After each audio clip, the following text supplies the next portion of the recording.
नमस्कार प्रिय दर्शकों, हाजिर हूं मैं एक ऐसा दिव्य महाप्रयोग आपको बताने के लिए जिसे वर्ष में केवल एक बार, कब, दीपावली की रात्रि को ही किया जा सकता है। प्रिय दर्शकों, एक ऐसा दिव्य प्रयोग जिसे करके कहीं ना कहीं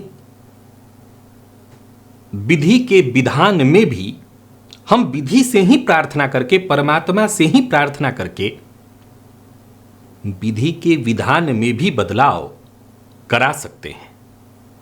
कथावाचकों के शब्दों में कहूं तो श्री क्षयः इसको बदलकर यक्षश्री कर सकते हैं। कैसे? प्रिय दर्शकों, इस प्रयोग को बीते वर्ष जब मैंने आपको बताया था तो बहुत से दर्शकों की यह शिकायत थी कि बहुत कम समय है हमारे पास, इसको हम कैसे कर सकते हैं। तो चलिए इस वर्ष मैं आपको पहले ही बता देता हूं ये प्रयोग।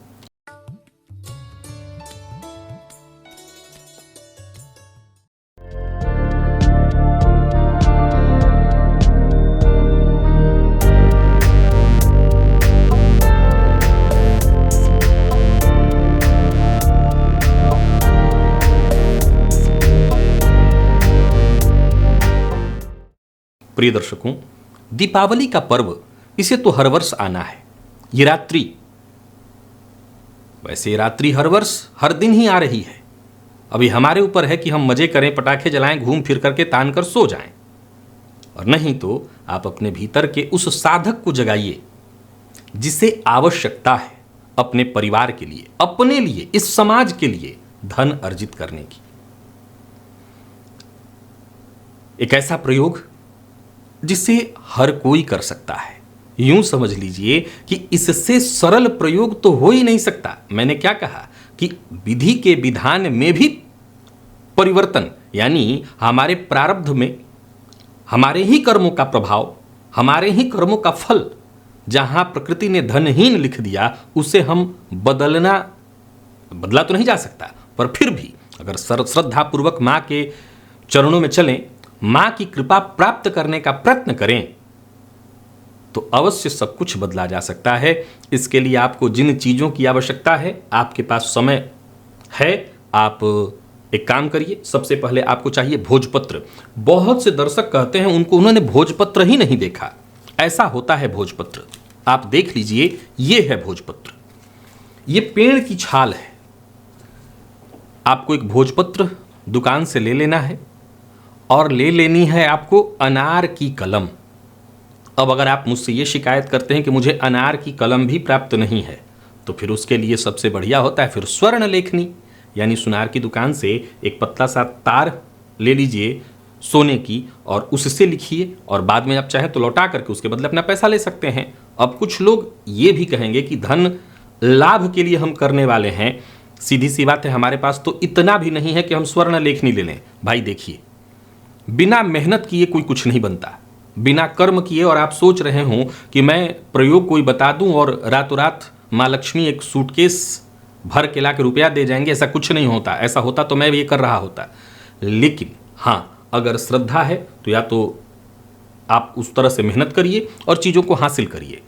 कई बार लोग शिकायत करेंगे कि शहरों में तो मिलता ही नहीं, ढूंढने पर सब कुछ मिलता है, ढूंढने पर सब कुछ मिल जाता है। तो प्रयत्न करिए, अनार की एक छोटी सी टहनी तोड़ लाइए और उसको छील करके उसका मुंह लेखनी की तरह बना लीजिए। और क्या करना है अब आपको मैं बताने जा रहा हूं। प्रिय दर्शकों, ये प्रयोग बड़ा ही अद्भुत और कमाल का है।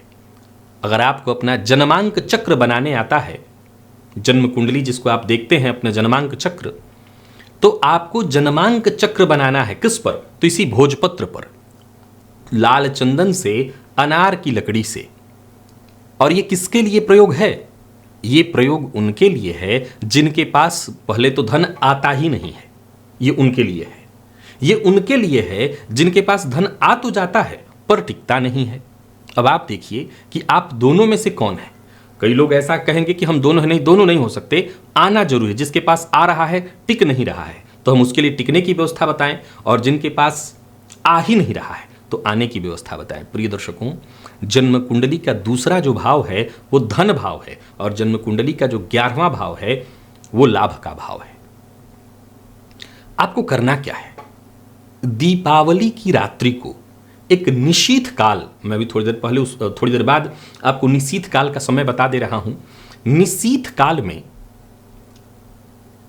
ये वो निशीथ काल का जो समय है तब आएगा जब आप लगभग अपने सारे कार्य निपटा चुके होंगे। लगभग 11 बजे के बाद है तो लगभग आपके काम निपट चुके होंगे। हाथ पांव धो करके चाहे तो नहा लीजिए, नहीं तो हाथ पांव धो करके लाल रंग का वस्त्र धारण कर लीजिए, लाल रंग का आसन ले लीजिए। ये भुवन भास्कर की आराधना करते हैं तो आपके पास सारी चीजें होनी ही चाहिए, और माँ लक्ष्मी की आराधना है तो लाल रंग की चीजें तो चाहिए ही चाहिए आपके पास। तो इन सारी चीजों को लेकर के लाल रंग का वस्त्र, लाल रंग का आसन, पात्र में जल लेकर के आसन पर बैठ जाइए। ये प्रयोग उत्तराभिमुख होकर के करना चाहिए। प्रिय दर्शकों, पुनः ये बात दोहरा देता हूं, हमारी जो जन्म कुंडली है वो अपने आप में संपूर्ण यंत्र है।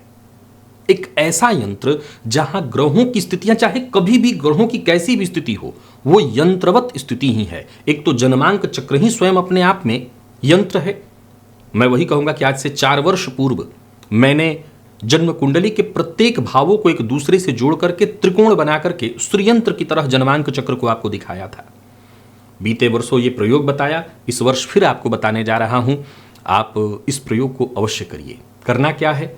जन्मांक चक्र अपना बना लेना है। भोजपत्र पर स्नान इत्यादि सब करके बैठ जाइए, भगवान का नाम लेकर के, गणेश जी का ध्यान करके। यूं समझ लीजिए कि एक सिद्ध समय में, सिद्ध रात्रि में यंत्र निर्माण करना है। कैसा यंत्र निर्माण?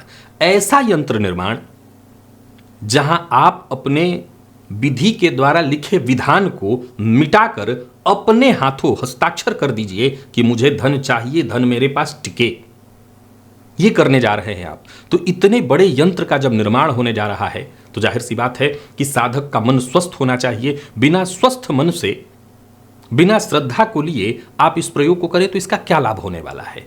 तो स्वस्थ मन से स्नानादि से निवृत्त होकर के एक रक्षा दीपक जला करके बैठ जाइए आसन पर, उत्तराभिमुख गणेश जी का ध्यान कर लीजिए और सबसे पहले माँ लक्ष्मी का मन में ध्यान करते हुए, माँ लक्ष्मी की से प्रार्थना करते हुए भोजपत्र पर अपना जन्मांक चक्र बना लीजिए। जन्मांक चक्र में जो ग्रह जैसे हैं यथावत उनको बिठा लीजिए।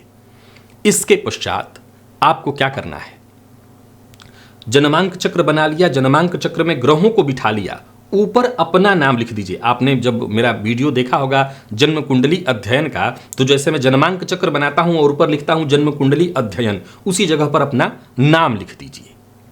और अब अगर आपके पास धन आता है पर धन टिकता नहीं है तो जन्म कुंडली के दूसरे भाव में, आपकी जन्म कुंडली के दूसरे भाव में मां लक्ष्मी का बीज मंत्र लिख दीजिए, ह्रीम। ये मां लक्ष्मी का बीज मंत्र है, ह्रीम। नवारण मंत्र में भी ये आता है, हर जगह मां लक्ष्मी का बीज मंत्र ह्रीम है। और जिनके पास धन आ ही नहीं रहा है तो वो कुंडली के लाभ भाव में लिख दें ह्रीम। कई लोगों को ह्रीम सुनने में शायद गलती हो रही हो, ह्रीम की जगह वो कुछ और भी सुन रहे हो। मैं ये चीज डिस्क्रिप्शन में भी लिखवा दूंगा। ह्रीम ये मंत्र है मां लक्ष्मी का बीज मंत्र। तो इसी मंत्र को लाभ भाव में लिख दीजिए। अब मैं आपको बताता हूं ये प्रयोग करना कब है। ये प्रयोग करना है दीपावली की रात्रि को निशीथ काल में। याद रखिए, ये निशीथ काल तंत्र प्रयोग के लिए सर्वाधिक श्रेष्ठ माना गया है। ये प्रयोग अपने आप में तंत्र का एक अद्भुत प्रयोग है।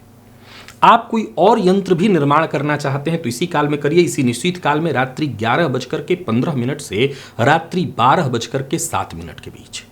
प्रिय दर्शकों, अच्छा एक बात और आपको बता देता हूं, आपको दोनों ही भाव में नहीं लिखना है हिरण, केवल एक में। याद रखिएगा, ये प्रयोग है, ये एक अपने आप में, मैं टोटका शब्द कह के इसे ऐसा नहीं कहूंगा कि हास्य का विषय जैसा लगे, ये अपने आप में प्रयोग है। सो ध्यान रखिए कि केवल एक भाव में लिखना है। या तो आपके पास धन आ नहीं रहा होगा या धन टिक नहीं रहा होगा।